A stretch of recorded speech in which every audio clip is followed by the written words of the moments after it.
that, yes, the Ukrainians really have an opportunity here to take significant amount of their territory back because of the weakness of the Russian positions, despite the mobilization that's taken place and future mobilization that is coming later this year. Time to invite you now into our daily briefing room, where one of our leading tactical and strategic thinkers can share their thoughts on the war in Ukraine. Let me welcome to the program General Jack Keane, who's a retired American four-star Army general and a former vice chief of staff of the United States Army. Good afternoon to you, General. Good afternoon. Delighted to be here with you. It's good to have you with us, General. So the Ukrainian need for modern tanks has become an issue and a talking point across the world now. Germany has been very plainly reluctant to give Ukraine the tanks that it needs. I'm thinking, of course, of the Leopard 2, the most powerful modern battle tank that it has.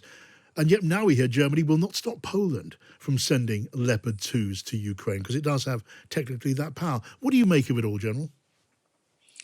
Yeah, well, it's unfortunate that we're having this kind of a rift so publicly after there's been so much unity among the Europeans and the United States in providing support to the Ukrainians. I mean, frankly, this is a fight that we really shouldn't be having. But a couple of essential points. Germany is really seeking political cover. They don't want to be the initiator of main battle tanks. That is now the UK who's providing the Challenger. But they didn't want to provide these tanks initially because they didn't want to be seen as a country that is leading to the escalation of the war.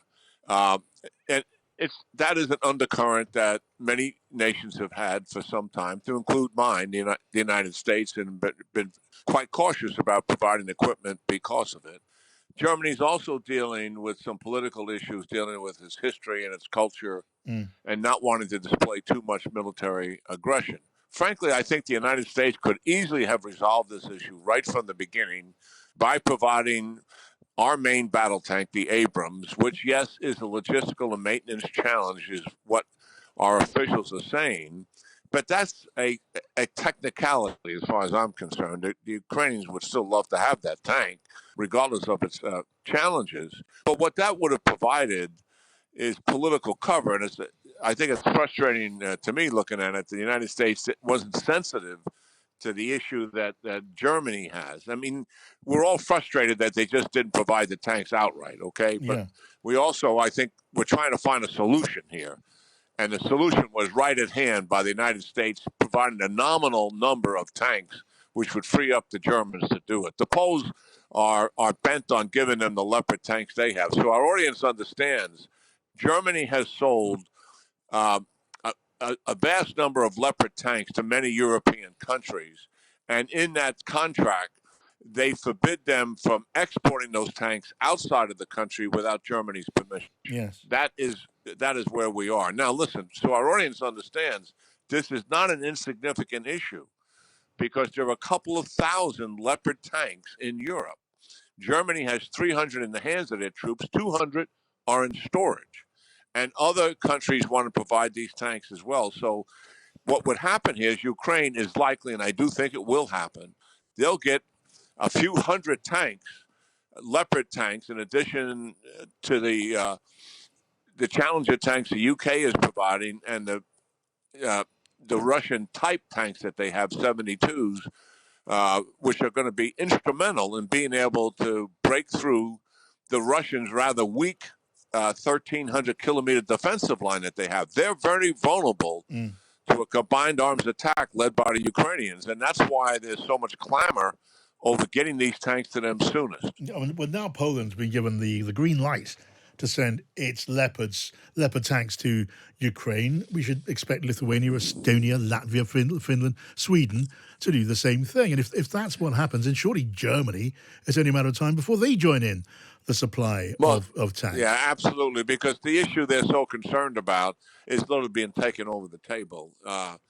And listen, I mean, it's somewhat unfounded, this concern about escalation, and Russia is going to go to a chemical or nuclear weapon, some kind of weapon of mass destruction because of over a battle tank or a missile. That just doesn't make sense on the surface of it. Right. Just a last thought. I saw one of a very, very prominent defense strategist saying over the weekend that there'd been a shift in thinking among Ukraine's allies. There was now a shift, including America and key European thinkers. They wanted to see Ukraine win this war, not just hold the line against Russia, but win. And that amounted to a shift.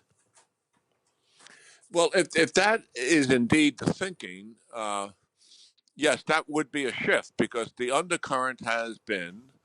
I can speak, uh, from the United States perspective.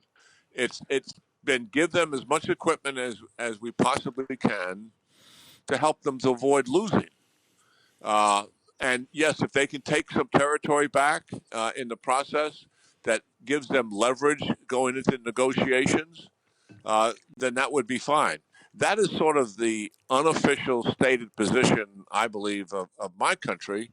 And I think gradually over time, they have been moving towards a more aggressive position. And I agree with uh, the analyst's comment that yes, the Ukrainians really have an opportunity here to take significant amount of their territory back because of the weakness of the Russian positions, despite the mobilization that's taken place and future mobilization that is coming later this year. Okay, General, thank you. That's General Jack Keane, who's a former Vice Chief of Staff of the U.S. Army.